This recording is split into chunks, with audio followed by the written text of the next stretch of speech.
시간에 여러분들하고 얘기할 부분은 이 문학과 예술의 상호 연관성, 상호 매체성에 관한 겁니다. 우선 내가 저번 시간에 잠깐 언급한 것처럼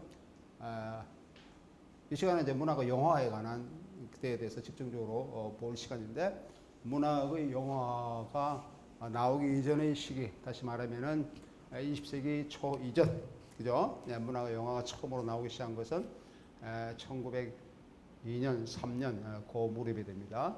그 이전에 영화는 1895년도에 나왔죠. 시네마토그래피라고 하는 그런 성격으로 나왔는데, 그 이전에는 그럼 문학의 영화는 형태는 없었지만은 문학이 가시화되는, 시각적으로 나타나고 있는 그런 현상은 존재를 했었다라고 하는 것이죠. 문학의 영화는 넓은 의미에서 문학과 영화와 같이 이렇게 겹치는, 상호 작용하고 상호 간섭하고 상호 융합하는 그런 현상을 얘기를 합니다. 그럼 일종의 문학 작품이 시각화되는 거죠. 눈에 보이게 되는 거죠. 문학은 눈에 보이지는 않습니다. 문학이 제공하는, 글을 읽는 독자에게 제공하는 그런 이미지는 눈에 보이는 이미지는 아니다라고 하는 거죠. 문학은 활자로 되어 있기 때문에 활자는 눈에 보이지만은 활자가 연속적으로 활자가 의미군을 형성해서 이런 만화의 텍스트를 만들고, 그 텍스트가 나타나고 있는 이른바 텍스트의 의미, 텍스트의 이미지, 그것은 눈에 보이지 않는다는 것이죠. 우리는 상상할 수는 있습니다만 눈에 보이지 않아요. 그럼 눈으로 보이지 않는 그 문학의 이미지가 시각화되려고 하는 그러한 시도, 우리가 이제 이 시간에 집중적으로 보게 될 문학과 영화에서는 굉장히 많이 이제 전부 다 그런 것을 보게 될 텐데, 그 이전의 시대, 아까 얘기했던 것처럼 문학과 영화가 되기 이전의 시기에서 그 가시적인 현상, 문학 작품이 가시적인 현상이 없었느냐, 그런 것이 아니다라고 하는 것이죠. 그 이전에 역사적인 맥락을 지니고 있다. 그래서 그 이전의 역사적인 맥락을 조금 살펴보려고 합니다. 그것이 이제 여기서 잠깐 살펴보려고 하는 문학과 예술의 상호 연관성, 또는 상호 매체성, 또는 문학과 회화의 혼합성, 또는 예술의 상호 연관성에 대한 역사적 맥락에 해당됩니다. 문학이 흔히 회화 또는 예술의 층에서 비교되기 시작한 것이 고대 그리스 시대까지 거슬러 올라가게 됩니다. 문학은 우리가 알고 있는 그 문학이 예술의 현상 속에서, 예술은 여러 가지 유형이 있어요. 예술 형식은 여러 가지 유형이 있는데, 뭐 예를 들면은 연극이 있을 수도 있고, 회화가 있을 수도 있고, 건축이 있을 수도 있고, 무용이 있을 수도 있고, 음악이 있을 수도 있고, 뭐 여러 가지 유형이 있겠죠. 요즘 같으면 뭐 영화도 거기에 들어갑니다만은, 문학이 사회적 현상으로 해서, 문화적 현상으로 해서 우월성을 차지하기 시작한 것은 역사적으로 그렇게 오래되지 않습니다. 한 17세기 그때부터 이제 문학이 조금 우월성을 가지게 됐는데, 그 이전에는 어떤 예술 형식이 우월성을 가지게 됐냐라고 하는 것이죠. 그것이 이제 회화라고 얘기를 했어요. 회화가 상당히 사회적으로 우리 역사 문화적으로 한 15세기 내지 16세기, 한 1500년, 1600년 동안 상당히 커다란 기간 동안, 긴 기간 동안 문화 사적으로 예술 형식 중에서 우위라는 것은 높다는 거예요. 사회적으로 높다는 의미는 사회적으로 많이 이렇게 통용되고 활용되고 소통되는, 예술 형식 소통되는 것을 우위라 그렇게 얘기합니다. 이런 현상을 누려왔다라고 하는 겁니다. 이제 그것이 이제 고대 그리스까지 거슬러 올라간다라고 얘기하죠. 그래서 문학과 회화의 그런 비교에서 주목을 끄는 것은 고대 그리스 시대로 계속 문학이 가시성을 확보하기 위해서 시각적으로 말을 건네는, 보는 사람한테, 독자한테, 관람자, 감상자한테 말을 건네는 방법으로 계속 진행되어 왔다라고 하는 겁니다. 하나 예를 들면 문학과 회화 또는 이미지와 상관관계, 시라고 하는 것은 고대 시모니데스라는 사람 이름입니다. 고대 그리스의 문학가의 시라 사람 이름이 시모네스부터 시작된 문학과 회화의 혼합 장르인 에크프라시스. 요거는 하나의 문학의 유형이라고 얘기를 할 수 있습니다. 이 전통 에피그램이라는 것은 어떠한 묘지서 같은데 이런데 쓸 수 있는 아주 간략한 그런 문구, 경기 문구 뭐 이런 것이 에피그램에 해당되겠습니다. 와 같은 문학과 조형예술의 혼합 장르, 그다음에 니시아스 폰 로도스의 계란시라는 것은 계란 같은 그런 이미지로 시를 적어 놓는 것.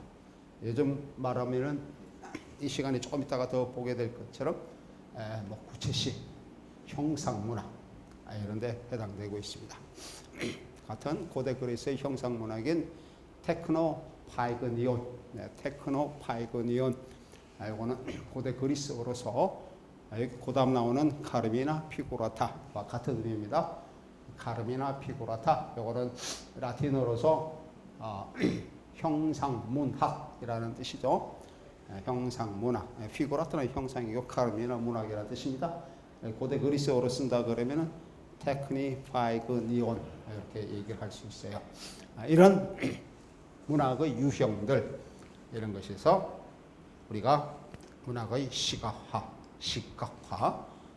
이런 요소들을 볼 수가 있다라고 하는 겁니다. 예, 특히 카르미나 피구라타 뭐 이런 것이죠.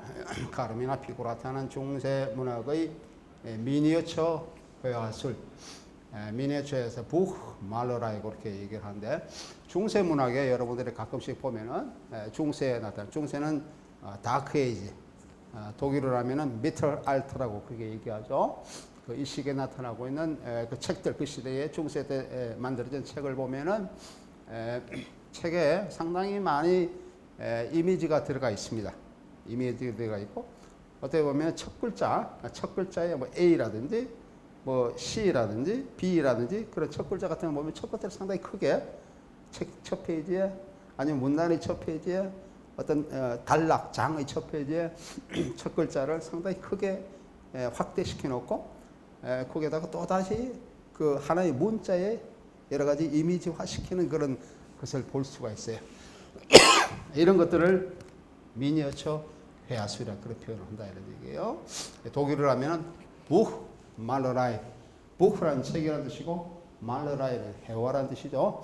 말 그대로 책, 회화, 책 속에 들어가 있는 회화, 아니면은 텍스트를 회화화하는 작업, 이런 것이라고 얘기를 할 수 있습니다. 또는 바로크 시대의 형상문학 형식에도 많이 나타납니다. 바로크 시대의 형상문학, 그 형상문학은 뭐라 그랬죠? 카르미나 피구라타라는 표현을 썼죠. 또는 테크노파이그니온이라는 그렇게 얘기를 했습니다. 예를 들면 형상문학이 어떻게 나타나고 있나? 예를 들면은 수레바퀴 커다란 테두리가 하나 있고, 수레바퀴는 그 안에 또 다른 원 테두리가 또 있고, 중심부가 있고, 그 중심부에서 여러 가지 살이 이렇게 쭉 뻗어 있잖아요. 바퀴, 그죠? 그런 것을 얘기합니다. 그럼 그런 바퀴의 그런 이미지에 문학적인 그런 작업을 했다 이 말이죠. 그럼 거기에다가 동그란 테두리에다가 글자를 집어넣고, 가운데 동그란 또 테두리에 글자를 또 쓰고, 그 다음에 아까 바퀴 살이 있다 그랬잖아요. 그 바퀴 살에다가도 역시 또다시 글자를 써서, 글자를 쓰는 그것이 문제가 아니고 그것을 문학화했다는 겁니다. 문학 작품화한 이런 것을 얘기를 합니다. 형상화했다는 뜻이에요. 십자가, 뭐 중세 때니까 캐톨릭이 지배했던 시대니까 당연하겠죠. 피라미드, 바이올린, 교회의 정면 입구, 성배, 모래시계, 장미, 벼랑 등등. 특히 장미 이런 것들은 바로크 시대의 형상문학에 속하고 있습니다. 이런 것들은 형상화한 시문학을 예를 들 수가 있습니다. 이러한 역사적인 변형은 아방가드 문학의 칼리그라미나 또는 구체시, 칼리그라미 또는 콘크리트 보이드라고 하는 구체시 등 현대의 실험시의 형식에서도 많이 나타나고 있다. 이런 유형의 그 문학에서 이미지는 문학 텍스트에 첨가되는 것이 아니고 문학 텍스트는 이러한 이미지 없이는 이해될 수 없는 그런 것이 되죠. 예를 들면 아까 얘기한 것처럼 바퀴문학, 바퀴살이 있는데 거기다가 이렇게 톡 테두리에다가 글을 다 써놔서 문학했어요. 그런데 그런 바퀴라는 이미지를 빼버리고 문자만 하면 그 글만 남았다 그러면 그거는 의미가 없다라고 하는 겁니다. 그런 의미예요. 그래서 오히려 문학 텍스트는 이러한 이미지 없이는 이해할 수 없다. 텍스트와 이미지는 상호 간의 이해를 돕는 주성 역할을 한다라고 하는 겁니다. 알겠죠? 이것이 지금 내가 이 설명하는 이유는 우리가 지금 다음 시간에 보게 될 문화가 영화에서 같은 이런 작용을 하고 있다라고 하는 것을 먼저 한번 생각해 보려기 위해서 이런 얘기를 하고 있습니다.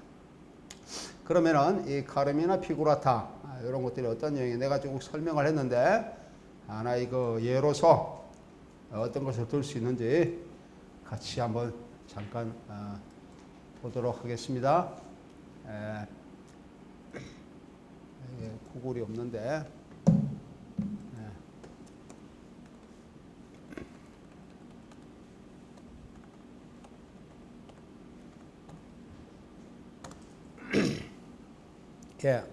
구글 쪽에 들어가서 구글에는 이미지가 많이 들어가 있는데 카르미나 피구라타 하나의 그런 것을 보아서 이미지 쪽을 한번 눌러보면은 이런 것들이 카르미나 피구라타라고 하는 겁니다.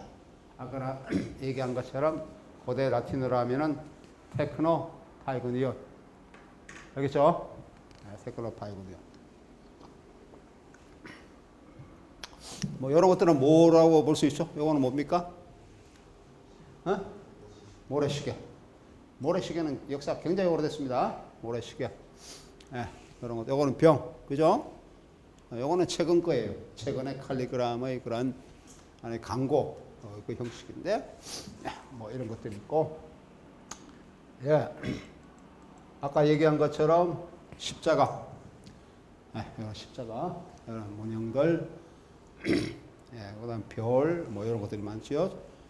그다음에 요거는 어떤 인물, 성자의 인물. 아까 요런 것들은 저게 두 번째 맨 여기 있는 거 있죠, 이거. 요거는 장미 문양. 바로크 시대 때 굉장히 많이 유행했던 바로크는 17세기 초를 얘기합니다. 많이 유행했던 카르미나 피구라타의 그러한 유형이 됩니다. 상당히 많이 있죠. 상당히 많이 있는 그런 것을 볼 수가 있습니다. 이런 것도 십자가, 이런 것들도 볼 수가 있고, 내가 다음 시간에 아마 여기 가는 책이 내가 몇 권 있습니다. 이런 것을 모아놓은 책이 있는데 여기는 없는 그런 이미지들이 많이 들어가 있어요. 그런 걸로 여러분한테 내가 한번 여러분한테 구경시켜 주겠습니다. 한번 보시면은 얼마나 많은 유형의 카르미나 피구라타가 많이 생성됐는지 알 수가 있습니다. 이런 유형들을 얘기를 합니다. 이런 것들이 지금 이걸 보는 것들 이런 것들이 전부 다 문자화되어 있어요. 문자되어 있어. 문학을 뭘 했다고요? 시각화했다 이런 뜻이죠. 눈에 보이게 만드는 거예요. 이런 시도가 고대 그리스 시대부터 언제까지? 지금까지. 지금도 그렇게 있습니다. 지금 뭐로 그렇게 하고 있습니까? 광고를 통해서 굉장히 많이 그런 걸 하고 있어요. 문학 텍스트의, 문자 텍스트의 시각화, 지금의 광고 영역까지 계속 많이 사용되고 있습니다. 현대의 광고에서는 이러한 아까 얘기하는 카르미나 피구라타 아니면 또 테크노 파이고니온 기법들 이런 것들이 상당히 많이 생성되고 있습니다. 우리 흔히 해서 엠블렘이라고 얘기하는 거 있잖아요. 엠블렘은 우리는 그냥 요즘 뭐 보통 명사로 많이 사용되고 있는데 실제로는 그것은 17세기 바로크에서 많이 사용되었던 그런 카르미나 피구라타의 한 유형입니다.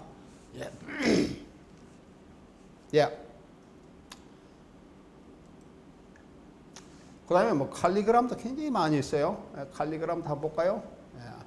우리 뭐 여기에 나오는 것들은 조금 이미지적으로 중첩되는 것을 보여주고 있지만은 원래는 칼리그램은 카르미나 피구라타라고 아까 얘기한 것처럼 고대 그리스 이후에서 나타나는 현상이고, 칼리그램은 라틴 민족들, 라틴 민족 누가 있습니까? 뭐 예를 들면 스페인, 프랑스, 그죠?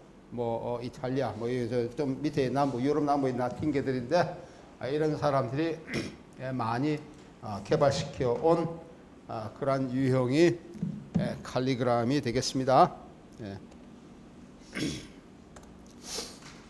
예, 뭐 이런 것들이 칼리그램이에요. 여기 이미지 나와 있죠. 칼리그램. 뭐 예를 들면 이런 거는 르플리, 상당히 유명하죠. 르플리, 비가 내린다라고 하는 기욤 아폴리네르의 작품 르플리. 비가 내린다. 제목인 비가 내린다라고 하는 그런 것들. 참 특이합니다. 비가 내리는 모습으로 이렇게 쭉 문자를 형상을 했습니다. 비가 내리는 모습으로. 그죠? 그런 얘기해서 이런 것들은 아방가드 작품의 그런 작품들입니다. 아방가드 작품으로 쓰여진 것들입니다. 이건 말. 네. 말이 있고, 뭐 크리스마스 트리라든지, 뭐 에펠탑이라든지, 뭐 상당히 많은 그러한 칼리그램의 형식, 뭐 곡이죠. 칼리그램 형식들을 여기 볼 수가 있어요. 뭐 나비라든지, 뭐 상당히 많은 유형들이 있습니다. 예. 그 다음에 하나의 유형이 이제 여기는 요거는 콘크리트 포이즈라는 건데, 요거는 독일에서 굉장히 많이 생성된 카르미나 피구라타라는 형식입니다. 콘크리트 포이즈. 말 그대로 하면은, 번역 그대로 하면은 구체 시라고 하는 것인데요.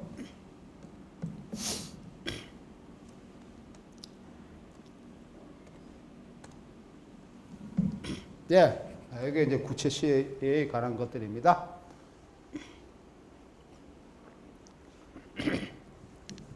예, 사과, 앞에. 그죠? 예. 요거는 질서. 오르드능이라는 것은 독일어로서 질서, 오더의 영어의 오더에 해당되겠죠?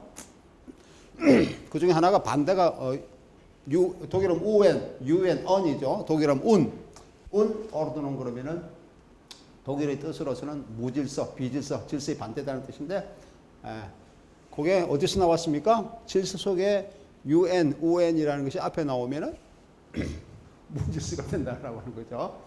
그런 UN이라고 하는 그 단어 두 개를 앞으로 갖다 오면서 반대적 의미로 만들어서 나왔습니다. 이러한 언어적 유식. 예. 요거는 흔히 그 슈피랄레라고 해요. 그렇죠. 소용돌이죠. 소용돌이 문형, 뭐 이런 것들이 전부 다 시의 형태로서 형상화되고 있습니다. 이런 것들이 구체시라고 하는 거죠. 이런 것도 상당히 유명한 겁니다. 여기 보입니까? 슈바이겐. 보이나요? 예, 슈바이겐. 슈바이겐은 침묵이라는 뜻인데, 하나, 둘, 셋, 다섯 줄이니까 15. 그런 단어들, 똑같은 단어입니다. 슈바이겐, 침묵이라는 단어들을 이렇게 배열해 놨는데, 그 중에 하나 가운데 있는 슈바이겐을 빼버렸어요. 침묵. 가운데의 침묵을 빼버리고 대신 요 빈 공간이 무슨 공간일까요? 요거 구체시입니다. 이 구체시 제목은 침묵인데 15개의 그런 단어를 쭉 배열해 놓고 가운데를 빼버렸어요. 무슨 의미를 지니고 있을까? 문학은 이 침묵을 간통하는 힘이다라고 하는 뜻이죠. 침묵을 간통해서 뭐라 할까요? 소통을 형상화내는 힘. 그 의미로서 침묵이라는 그러한 구체시를 사용하고 있습니다. 뭐 굉장히 많이 있습니다. 이 위에도. 고대 그리스 작가.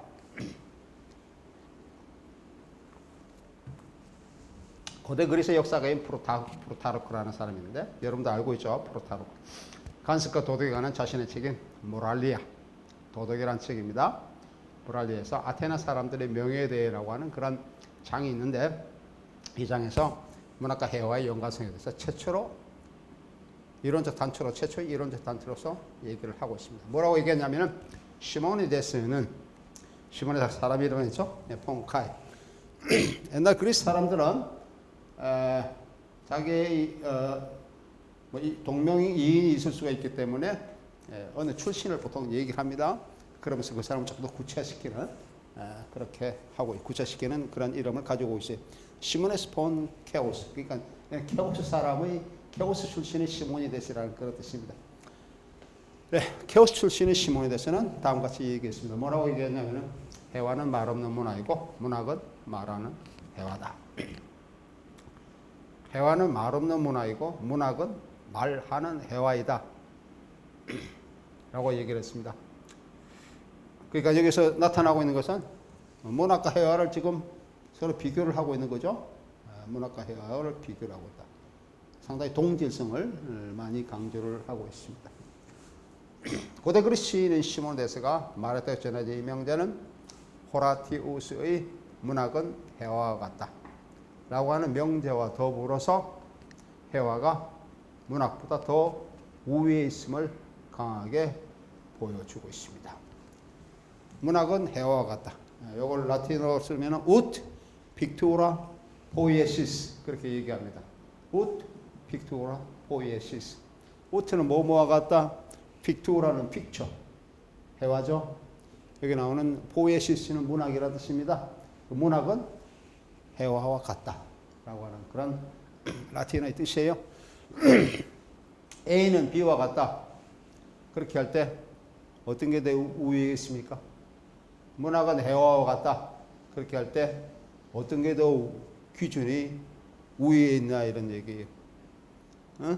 A는 B만큼 똑똑하다. 또는 A는 B보다 더 똑똑하다.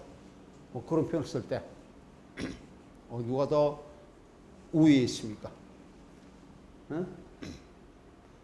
B가 더 B를 기준으로 하고 있는 거죠. 그죠? B를 기준으로 하고 B는 벌써 인정된 거예요. 기준으로 하고 있다는 것은 사회적으로 통일되고 인정됐다는 겁니다. 그래서 여기서 얘기하는 것처럼 문학은 해와와 같다는 것은 해와는 이미 사회적으로 많이 그 당시에 통용되어 있는 것이고 현실을 묘사하는 예술 형식으로서 이미 인정된 그런 예술 장르인데 예술 형식인데 문학도 그와 같다라고 하는 겁니다. 문학도 거기에 비교할 만하다라고 하는 거예요. 그죠? 그래서 이 말을 저는 앞에 거를 마찬가지 해와는 말은 문학이고 문학은 이것도 마찬가지로 기준은 해와였다. 실제로 우리 고대 그리스에서 보면은 해와 또는 우리가 조형예술이라고 얘기하죠. 조형예술 이런 것들이 상당히 우리 조각 이런 것들이죠. 고대 그리스에 남아있는 그런 예술품들 중에 조각예술이 상당히 많이 남아 있습니다. 이런 것들이 넓은 의미에서 조형예술이 상당히 우위에 있습니다. 그리고 그 다음에 쭉 이렇게 해와의 우위성이 계속 예술 형식에서 해와의 우위성이 유지되다가 그 해와의 우위성이 상당히 절정기를 맞는 그런 예술 시기가 있었어요. 그것이 우리 르네상스라고 하는 시기입니다. 르네상스는 거의 다 해와가 그렇게 많이 나타났던 그런 시기라고 얘기를 할 수 있습니다. 자, 우선 이런 명제들은 르네상스명 계몽주의를 거쳐 현재 일까지 미메시스 이론의 많은 논쟁이 되고 있습니다. 이러한 논쟁은 우선 문학과 해와는 아주 가까운 예술 형식이라고 하는 것을 보여주고 있죠. 가까운 예술 형식이다. 가깝기 때문에 이제 비교를 할 수 있다는 거죠. 그리고 문학적 환상을 일깨워주는 기능을 하는 곳에서 해와와 같은 이미지를 추구한다는 것은 문학이 가시성을 토대로 하고 있다라고 하는 것을 부각하고 있다. 아까 얘기한 것처럼 문학은 해와와 같다. 해와는 전적으로 보여주는 거잖아요. 그죠? 해와는 눈으로 드러나고 있는 이미지를 보여주고 있는 예술입니다. 문학은 그렇지 않는데 문학은 해와 같다는 것은 문학도 그만큼 가시성을 확보할 수가 있다라고 하는 것이죠. 특히 무엇을 통해서 이게 이제 여기 앞에 나오는 이런 것들은 이제 흔히 우리 고대 그리스 우리가 문학을 조금 더 공부를 해보면은 문학 예술을 공부를 해보면은 우리 그 미메시스 예술이라고 하는 게 있습니다. 미메시스 들어봤나요? 미메시스 미메시스는 모방이라고 하는 그런 의미인데 모방 이렇게 쓰죠. 예, 미메시스.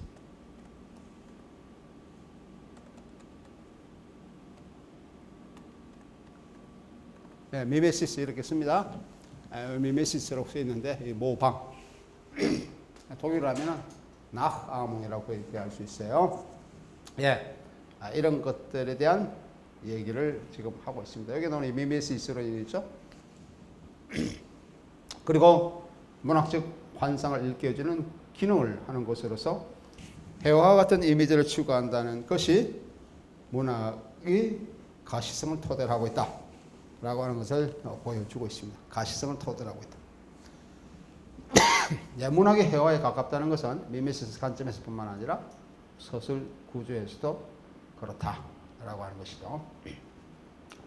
문학과 해와의 우위 논쟁은 해와 장르가 예술에서 주도적인 역할을 한 르네상스 시대에서도 그대로 유지되고 있습니다. 여러분 잘 알고 있는 레오나르도 다빈치 같은 사람이 있습니다. 레오나르도 다빈치 르네상스 3대 화가의 중에 한 사람이죠. 이 사람은 일기에서 시모네데스와 유사하게 화가와 문학 작가를 말없는 문학으로 이렇게 비교를 하고 있습니다. 그대 작가가 해와를 말없는 문학으로 특징 짓는다면은 화가는 문학을 보이지 않는 해와로 부를 수 있다. 이 인용의 바로 앞부분에서 다빈치는 눈을 수단으로 인간의 고생에 기여하고 있는 해와는 눈에 의거하는 문학에 비해 우월하다 라고 하는 겁니다. 눈을 수단해서 오성에 기여하고 있는 해와는 눈의 시각적인 것이죠. 이런 것이 문학은 이제 귀라는 것은 이제 얘기의 화자, 얘기 방식, 아니면 옛날에는 구단문학 뭐 이런 것들이 굉장히 많았기 때문에 귀로 얘기하고 귀에 의거하고 있는 문학에 비해서 우월하다. 그러니까 눈으로 직접 보는 것이 귀로 듣는 것보다 우월하다라고 하는 겁니다. 이런 것을 전제라고 했다. 그에게 눈은 중요한 인식기관입니다. 실제로 우리가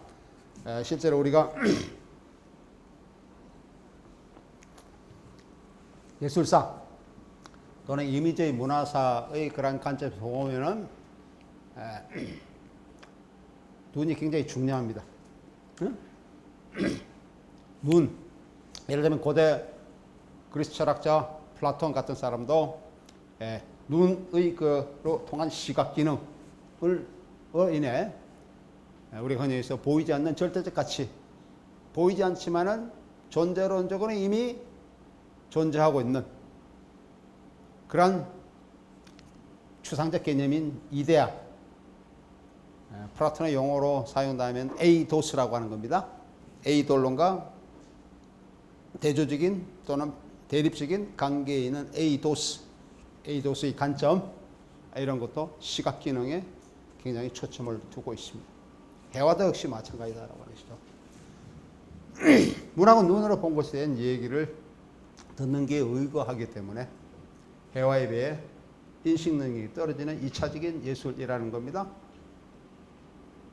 레오나르도 다빈치의 관점에서 그렇다는 거예요. 뿐만 아니고 르네상스 시대의 화가들이 대부분 다 그렇게 생각했다는 겁니다. 달리 말하면 보이지 않는 해와인 문학은 이미지를 언어로 서술할 수 있지만 보여줄 수는 없다는 것인데 바로 이러한 관점이 다빈치가 해와의 우위성을 주장하고 있는 이유입니다.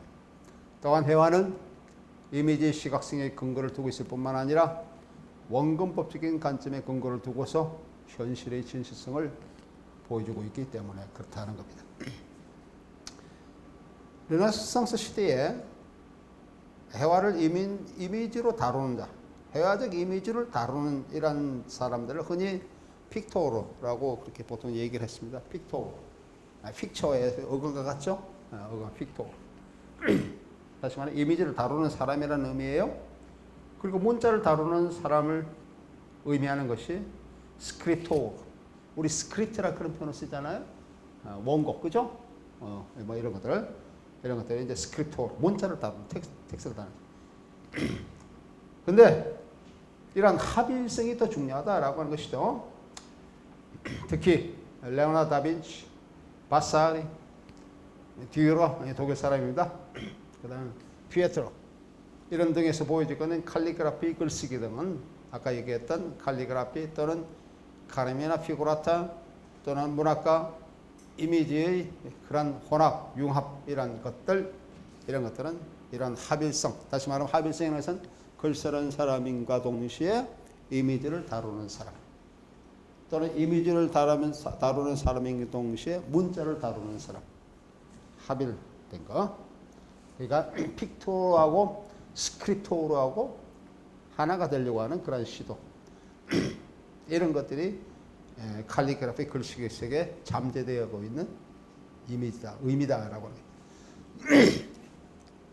하지만 해와의 우호성을 강조하는 다빈치의 글은 그 당시의 예술 형식들 간의 우위 논쟁을 촉발시킨 이른바 파라곤의 논쟁을 유발시키게 됩니다. 파라곤의 뜻은 비교라고 하는 뜻입니다. 역시 마찬가지로 예술 형식이 여러 가지 유행했는데 그 중에서 어느 예술 형식이 더 우위에 있나라고 하는 우위 논쟁 이런 것들이 르네상스 시대에 하나의 그 담론으로서 문화적 예술적 담론으로서 형성되었다라고 합니다. 예술 형식의 의미 비교를 뜻하는 이 논쟁에서 볼 수 있었지, 해화의 특징이 지속적인 것에 기초를 하고 있는 것에 반해서 문학은 음악과 같이 덧없는 시간을 묘사하고 있다는 겁니다. 덧없는 시간의 지나감이죠. 시간의 지나감 이런 것들을 보여주고 있다는 겁니다. 이 논쟁은 원래 해화와 조형 예술이 다른 예술에 비해 우위에 있다는 것으로서 예술 형식의 우위 경쟁에서 유래합니다. 르네상스 시대의 해화와 조형 예술은 7가지의 교양 예술로 나누어지고 있는 기계 예술 또는 뭐 기계적 예술이라고 번역할 수가 있습니다. 아르테스 메카니케라고 얘기를 할 수 있는데 이게 속하고 있습니다. 르네상스 시대 해화 조형 예술은 7가지 교양 예술로 나누어진다. 그리고 16세기 및 17세기에 해화 이미지를 바탕으로 한 언어 비판 문학이 많이 나타나게 되는데 이 문학은 특히 속담과 함께 그려진 이미지로서 문학적 토포스인 혼돈된 세계를 주제로 하고 있습니다. 혼돈된 세계, Die verkehrte Welt라고 얘기를 하고 있죠. Die verkehrte Welt. 토포스는 이렇게 씁니다.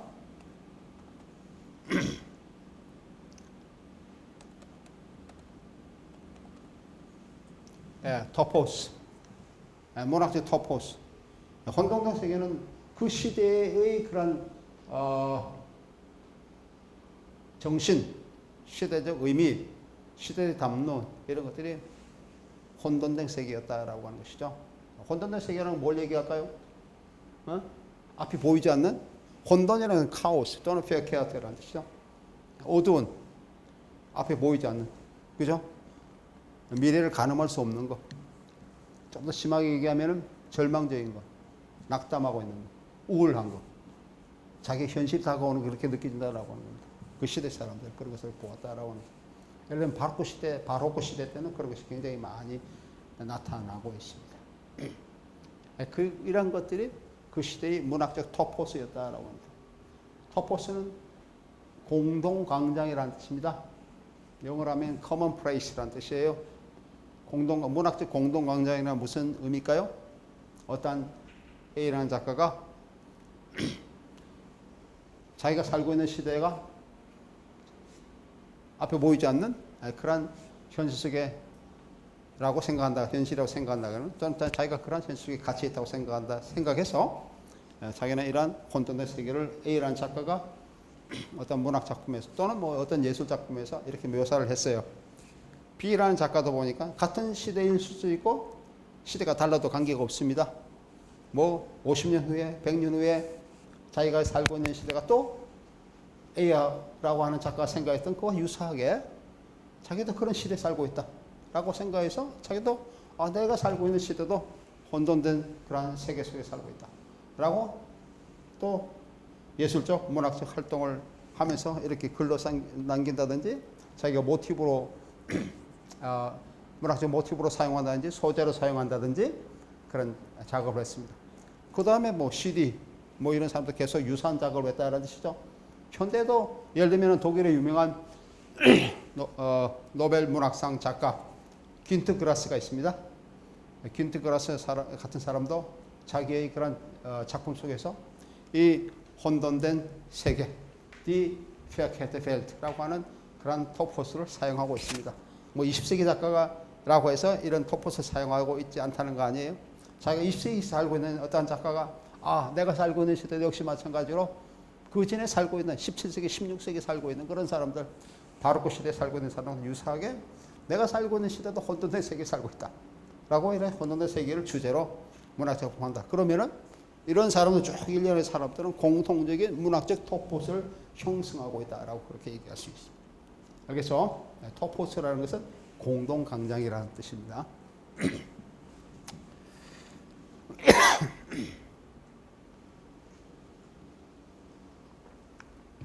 예.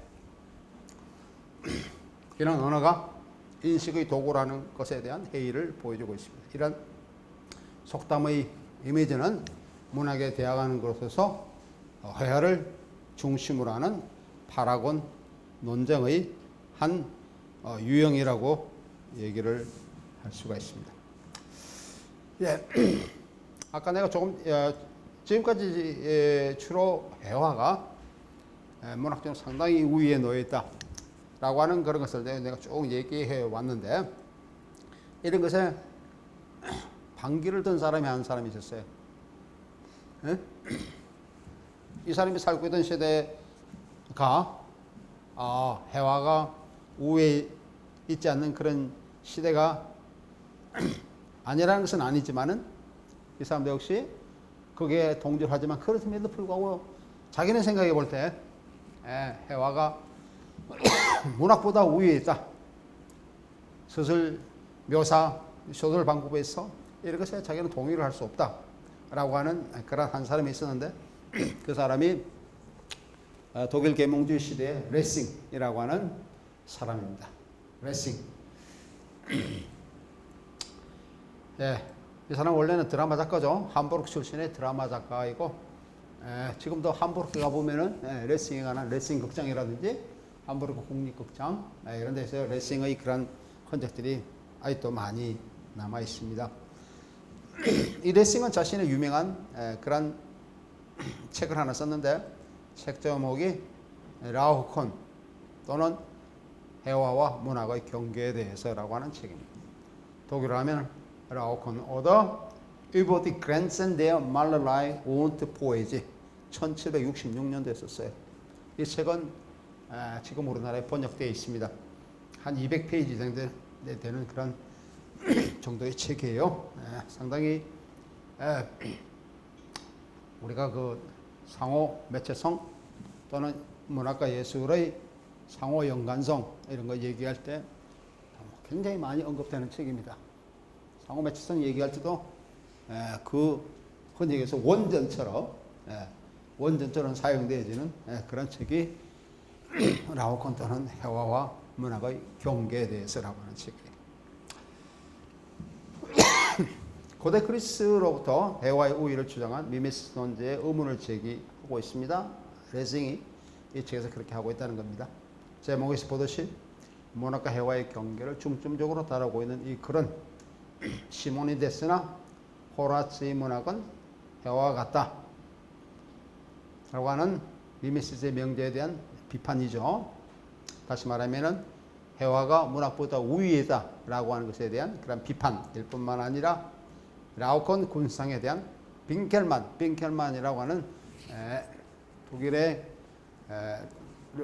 고전주 시대의 독일의 그런 고전주 이론을 대표하고 있는 그런 사람이 빈켈만이라는 사람이 있습니다. 빈켈만도 역시 라오콘에 대해서 얘기를 하고 있는데 이 빈켈만의 언급에 대해서 반박의 성격을 지니고 있습니다. 예, 이 글의 서문에서 레싱은 문학과 회화에 대해 시모네스와 같은 고대 그리스의 미메시스 이론의 맹목적인 프랑스의 의고전주의와 이에 유사한 입장을 취한 빈켈만을 비판하고 있다. 그러니까 이 책을 쓴 것은 한편으로는 그 당시에 프랑스에서 많이 논의되고 있던 의고전주의, 의고전주의에서는 고전주의와 유사하게 이렇게 활동을 문학적 예술적 활동하는 그런 주의를 의고전주의라고 그렇게 얘기해요. 그래서 프랑스의 그런 게 레싱이 살던 시대에 프랑스의 시기에서는 프랑스에서는 그런 것들이 굉장히 많이 나타났다는 것이고 자기의 그 독일의 입장에서는 빈켈만이 역시 나타나고 있는데 의고전주의나 빈켈만의 고전주의나 독일의 고전주의, 뭐 게테도 마찬가지인데 고전주의는 그런 것들은 고전으로 다시 되돌아가자는 것이죠. 고전으로 다시 되돌아가자는 것이 고전주의인데 클래식이라고 하는 것인데 이 고전주의에 대한 그런 관심이 역시 고대 그리스이기 때문에 고대 그리스의 그런 주장들, 아까 얘기하고 있는 해화적 우위성에 대한 주장들 이런 것들이 상당히 많이 그대로 답습되어 왔는데 레싱은 거기에 대해서 비판을 제기하고 있다는 겁니다. 예. 아까 여기 라오콘 군상이라는 거 있죠. 라오콘. 여기 잠깐 보면은 여기 잠깐 같이 보도록 합시다.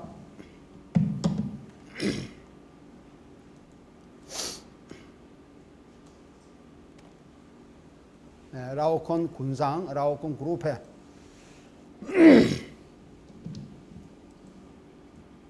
예, 여기 라오콘 군상이에요. 라오콘 군상.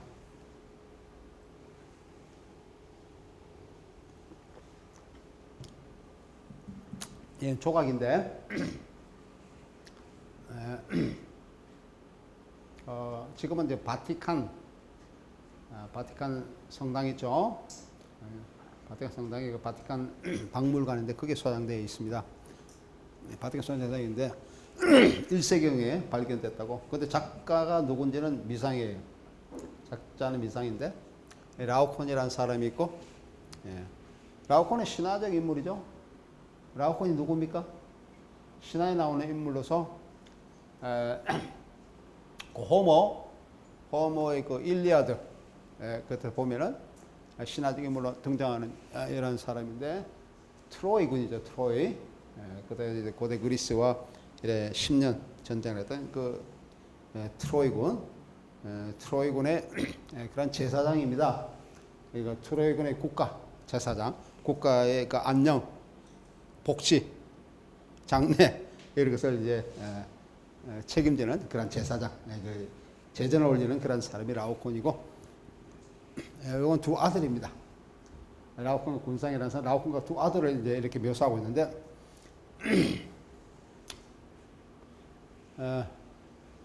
여기 보면은 잘 보입니까? 몸에 뭐 이렇게 뭐가 막 둘러져 있습니까? 예, 뱀. 뱀을 뭐 하고 있나요? 뱀이 이렇게 감싸고 있냐 하면 이 사람들 뱀을 잡고 있나요? 어떻게 되는 거죠? 뱀이 이 사람들을 이 아버지와 두 아들입니다. 아버지와 두 아들을 뱀이 이렇게 휘감고 있는 장. 뭐 하기 위해서? 질식시키기 위해서. 죽이기 위해서죠. 죽이기 위해서 뱀이 이렇게 휘감고 있는 장면을 묘사하고 있는 것이 라오콘 군상입니다. 왜 휘감고 있냐 그러면은 이 트로이 목마와도 연관되고 있는데, 트로이 목마 오디세우스죠. 오디세우스가 지략으로 트로이군에 선물을 보내죠. 목마를 보내는데, 그 트로이라는 영화에서 보면 그렇게 장면이 나옵니다.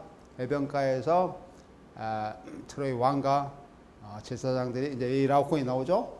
라오콘에서 대화를 하면서 왕은 받아들이자, 선물이니까 받아들이자 그러는데 이 라오콘은 받아들이면 안 된다고 그랬겠죠. 반대하는 사람이 이제 이 라오콘하고 제사장하고 그 왕의 딸인 그 카산드라라고 하는 딸이 있습니다. 딸, 그 카산드라, 그 어떤 불길을 예언한다는 그런 뭐 의미로도 이제 좀 사용되고 있는 두 사람인데 그 중에 한 사람이었어요. 라오스는 안 된다 그랬죠. 안 된다 그랬는데 그 당시 바다에 그 신이 포세이돈이 아까 얘기한 물뱀입니다.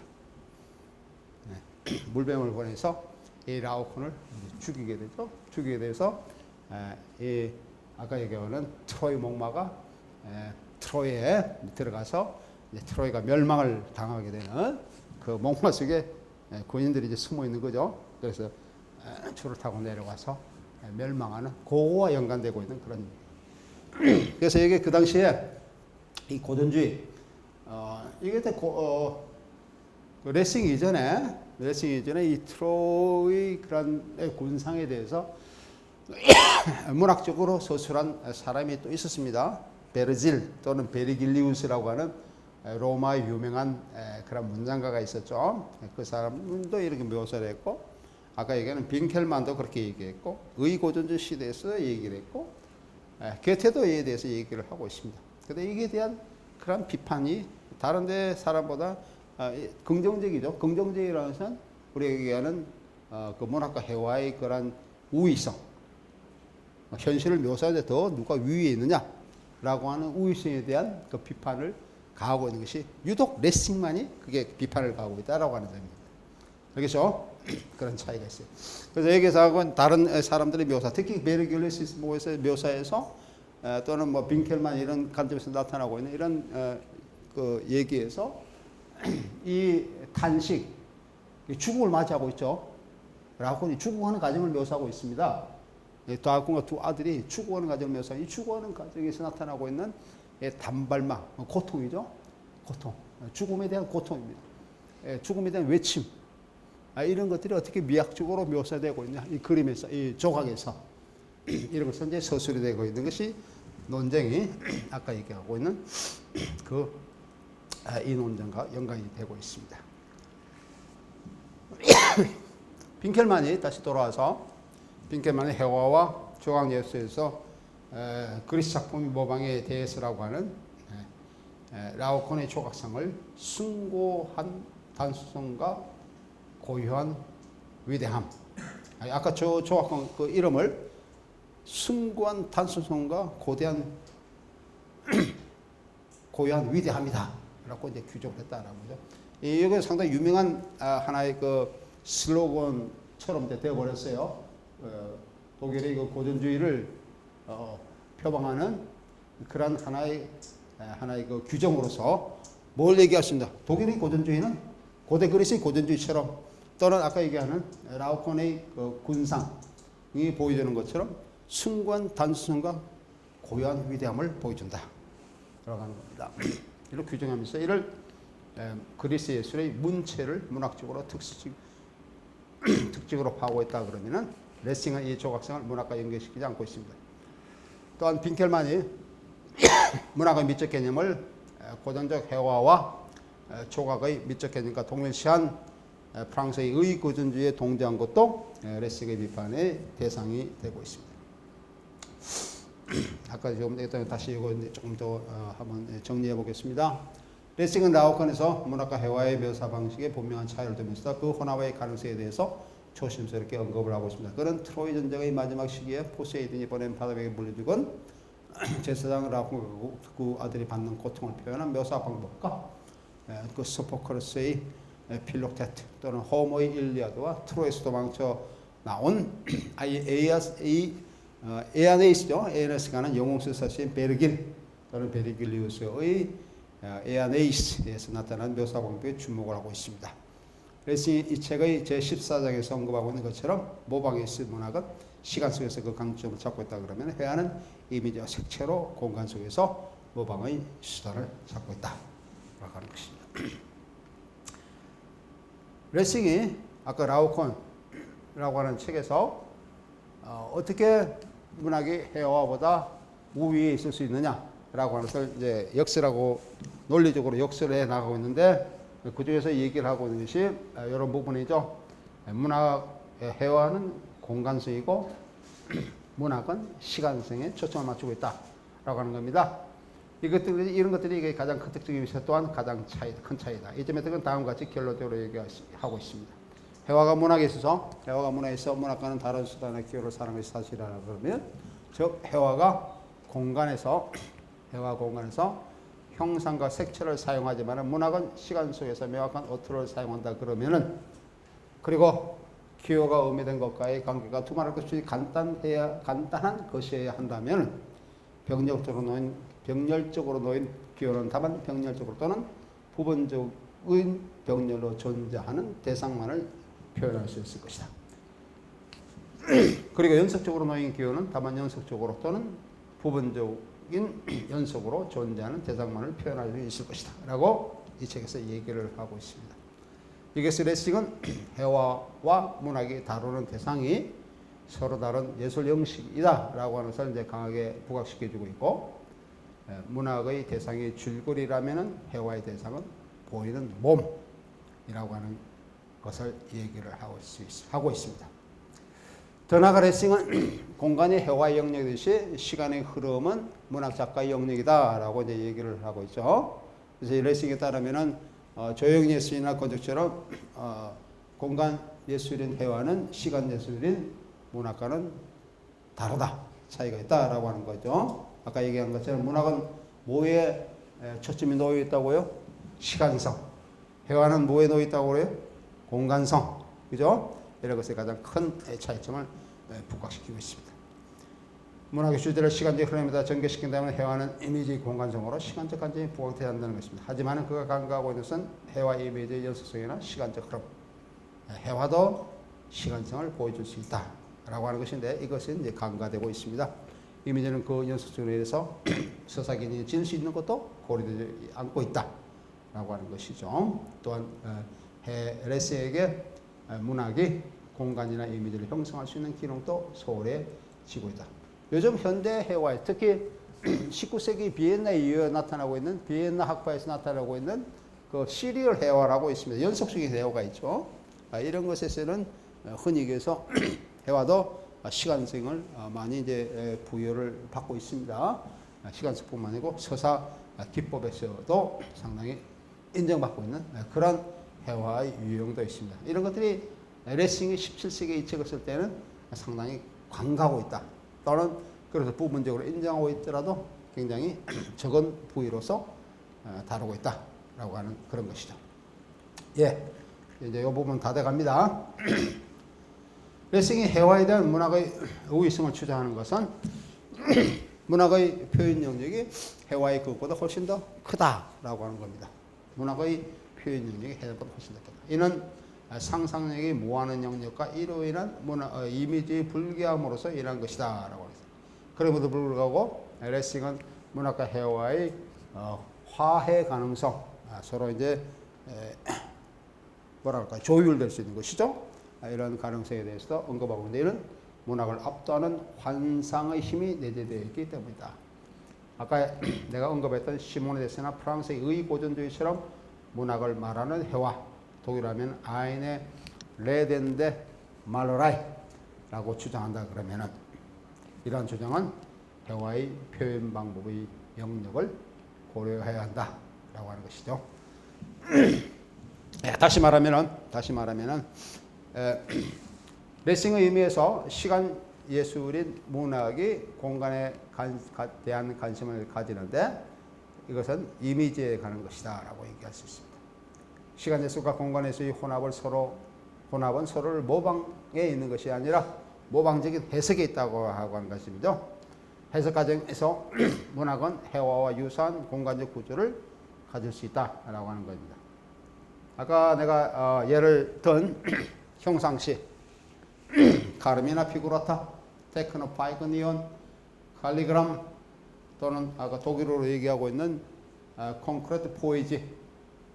콘크리트 포에지라면 형상시는 조금 더 의미가 좀 넓은 그런 개념입니다만, 자오자 이런 것들 아까 우리가 여러 가지 예를 많이 봤습니다. 우리가 그것을 본다 그럴 때 여러분들 그걸 다 보았어요. 아까 뭐 사과시, 말, 뭐 바퀴, 십자가, 어떤 이미지에다가 문학적으로 이렇게 묘사되어 있는 걸 얘기합니다. 그래서 봤을 때 독자가 한번 읽고 난 겁니다. 읽고 난 후 텍스트 전체에 대한 의미와 그 연관성을 동시에 이해하게 되며 그 의미에 대한 이미지를 그리게 됩니다. 전체적으로 다 같이 들어온다는 것이죠. 그리고 그 의미에 대한 이미지를 먼저 들어오는 것이 뭐가 먼저 들어올까요? 전체적인 이미지가 먼저 들어오겠죠. 모래시계 말씀 이거 모래시계다 이런 게 먼저 들어오죠. 그 다음에 이제 뭐가 들어오죠? 문자적 의미가 더 자세히 살피면 그게 들어오게 되는 거죠. 그 의미에 대한 이미지를 그리게 됩니다. 이처럼 문학과 이미지의 관계는 시간과 공간의 관계, 맥락 가 같이 있다, 같은 맥락에 있다 얘기를 할 수가 있습니다. 예.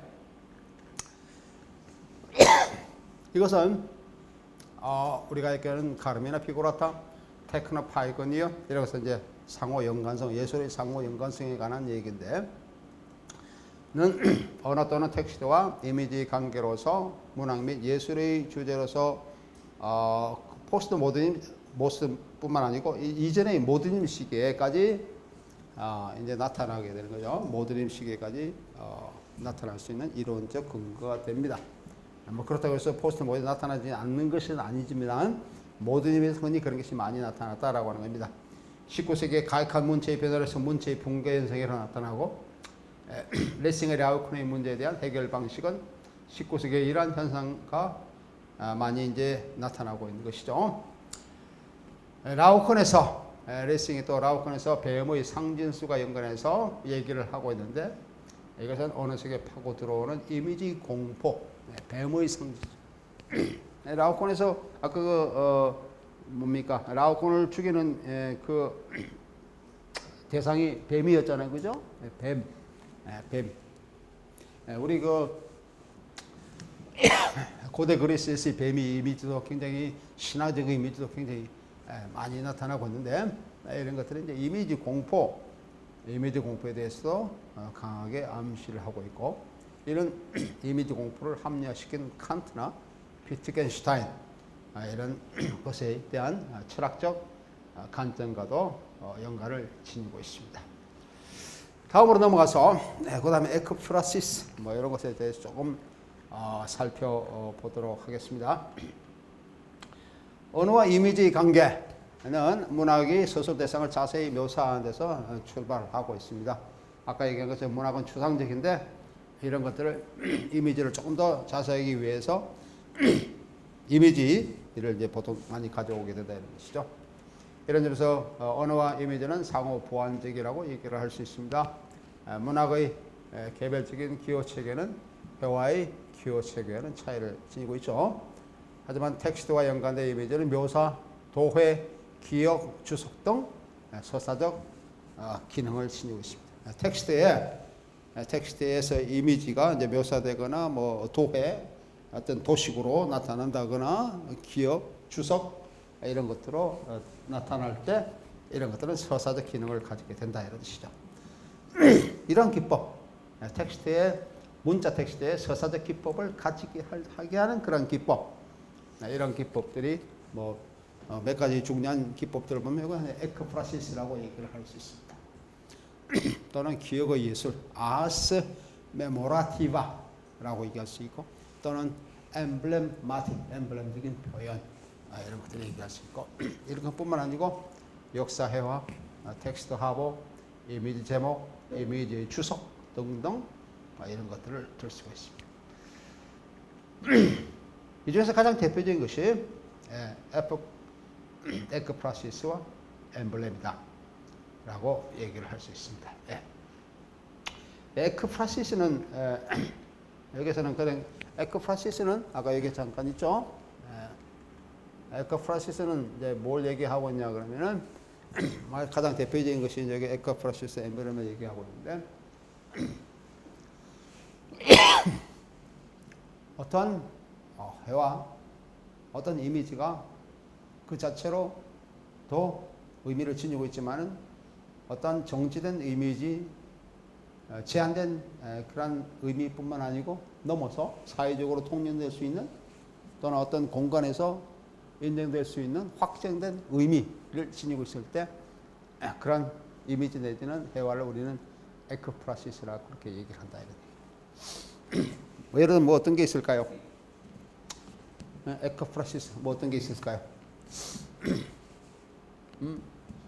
뭐 가장 최근에 뭐 예를 들면은 요즘 우리는 통일 담론을 뭐 좀 굉장히 많이 얘기하고 있고 뭐 계속적으로 얘기를 하고 있는데 통일 어떤 통일에 관한 어떤 이미지 뭐 예를 들면은 뭐 비무장지대라든지 어떤 뭐 6.25 전쟁이라든지 뭐 이런 것들 그런 것들은 하나의 이미지를 우리가 제시한다 그럴 때 그 자체의 이미지만을 얘기하는 것은 아니다라고 하는 겁니다. 알겠어요? 어떤 비무장지대였으면 우리는 비무장지대의 어떤 그림을 보면 요즘은 뭐 평화로웠을지도 모르지만은 뭐 숲이 우거지고 뭐 평화로운 뭐 노루가 뛰놀고 산양이 막 뛰놀고 이런 평화로운 모습의 이미지를 보여줄지라도 특히 그 한국적 담론 내 관점에서는 그런 것이 평화로움만 보여주는 것이 아니고 어떤 역사성을 보여준다라고 합니다. 그죠? 뭐 전쟁, 남북 대결, 뭐 이데올로기 그런 대결, 뭐 기타 등등 이러한 여러 가지 폭넓은 의미군을 형성하고 있다는 겁니다. 어떤 이미지가, 어떤 회화가 무슨 말인지 알겠어요? 그렇게 그것을 에피크라시스라 부른다라고 합니다. 중세 때 르네상스 시대, 르네상스 시대에서는 고대 그리스의 그런 회화적 고대 그리스의 소재, 모티브들이 굉장히 많이 르네상스 시대에 들어와 있습니다. 뭐 비잔틴 시대에서는 그 캐톨릭적 관점이 굉장히 많이 이제 들어와 있죠. 예를 들면 성경에 뭐 그 당시에는 성경은 성경 내용은 성경 얘기는 유럽 사회에서는 뭐 누구한테 다 통용될 수 있는 그런 내용들이에요. 그죠? 어떤 사람들이 뭐 성경 누구 얘기한다 그러면 어떤 성경에 나오는 인물을 얘기하면은 대부분 다 알고 있는 그런 것들이죠. 그런 것들을 어떤 회화적 관점에서 묘사를 했다 이랍니다. 예를 들어서 뭐 많죠 그런 거 뭐가 있을까요? 뭐 오병이어의 기적 이런 것도 있을 수도 있고 성경에 나오는 또 뭐 갈릴리 호숫가에서 뭐 고기 잡는 거 아니면 태풍이 이런 거 이런 것들을 묘사한 작품들이 많이 있습니다. 그럼 그런 걸 딱 했을 때 그것은 에피크라시스에 해당된다라고 하는 거죠. 그 자체 고기 잡는 어부 뭐 그것만 묘사한 것이 아니고 하나의 성경적 맥락 텍스트를 같이 이렇게 연동시켜서 얘기를 해주는 것이기 때문에 그런 것이다라고 합니다. 그런 기법, 그런 기법들을 문학적으로 도용할 수 있다 그러면, 이렇게 원용할 수 있다 그러면, 이런 것들은 에피크라시스의 기법이 된다라고 합니다. 무슨 알겠어요? 이런 것들은 음악이 있습니다. 음악도 에피크라시스가 있어요. 왜냐하면 음악도 뭘 일으킵니까? 청각 이미지를 생성시키기 때문에 그런 것이다라고 하죠. 엠브레마 아까 얘기한 것처럼 바로크 시대에 굉장히 많이 활용되었던 그런 이미지 기법입니다. 예. 그 다음에 이제 19세기에 넘어와서 문학의 시장의 확대가 작가의 사회적 위치의 개선 이런 것도 요구해야 됐고 저작권에서 작가의 저작권 요구에 대한 법적 효력을 얻는 결과를 이렇게 쭉 유지해 왔었죠. 그 다음에 이제 우리가 지금 이제 우리 시가 쭉 집중적으로 보게 될 문학의 영화의 관점과도 조금 이제 연동시켜 본다 그러면은 예, 문학의 영화가 20세기 초죠. 20세기 초에 이제 문학의 영화가 생성되기 시작하고 그다음에 우리가 독일의 그런 문학의 영화의 관점에서 본다 그러면 표현주의 시대에 또 이런 것이 이제 많이 나타나게 되고 그렇습니다. 근데 이제 왜 문학의 영화가 나왔냐 이런 뜻이에요. 왜 문학의 영화가 나왔냐라고 하는 거죠. 제일 처음에 문학의 영화가 나온 이유 중에 하나가 영화 소재의 빈약성이다라고 하는 거죠. 소위 말해서 영화의 자율성의 부족이다. 자율성의 박약함이다. 자율성은 뭘 자율성이라고 그럽니까? 스스로 무언가를 해 나갈 수 있는 능력, 힘, 이게 자율성입니다. 그죠? 자기 스스로 뭘 하는 거예요. 자기 스스로 뭘 할 수 없으면 뭐가 됩니까? 바깥에서 뭐가 들어옵니다. 그죠? 그건 타율성이 되는 거죠. 누가 시켜서, 누가 간섭해서 나타나고 있는 이런 것들이 타율성이 되는데, 문학의 자율성이 부족하다는 거, 이제 영화가 자율성이 부족하다는 것을 뭘 얘기합니까? 자기 스스로 영화의 예술성을 확대시켜서 나갈 수 있는 힘이 부족하다라고 하는 겁니다. 그죠? 다시 그거는 뭐 여러 가지 있을 수도 있죠. 영화의 그런 분량을 확대시켜야 되는데 뭘 가지고 확대시킬 수 있느냐라고 하는 그런 것에 대한 빈곤을 얘기할 수도 있고, 기법, 방법, 뭐 여러 가지의 의미에서의 그런 자율성이 부족하다라고 하는 그런 의미죠. 이런 자율성을 확대시키기 위해서 나타난 것이 문학의 영화였다라고 하는 겁니다. 물론 영화가 자율성을 확대시키기 위해서 문학만을 가져온 건 아닙니다. 그 당시에 사회적으로 많이 나타났던 대중예술인 보라이트 쇼라든지 아니면 서커스라든지, 서커스가 굉장히 그때 활발하게 그렇게 있었어요. 서커스 이런 것들도 이제 또는 연극 이런 것도, 뭐 연극도 넓은 의미의 문학인데 이것을 많이 이제 받아들이게 되었다라고 하는 겁니다. 네, 네, 이런 관점, 이런 관점들이 있는데, 이런 관점들은 다음 시간이 다 돼서 다음 시간에 문화가 영화의 관점에 이제 좀 더 집중적으로 그렇게 보도록 하겠습니다. 네, 오늘 그만. 네, 감사합니다. 네.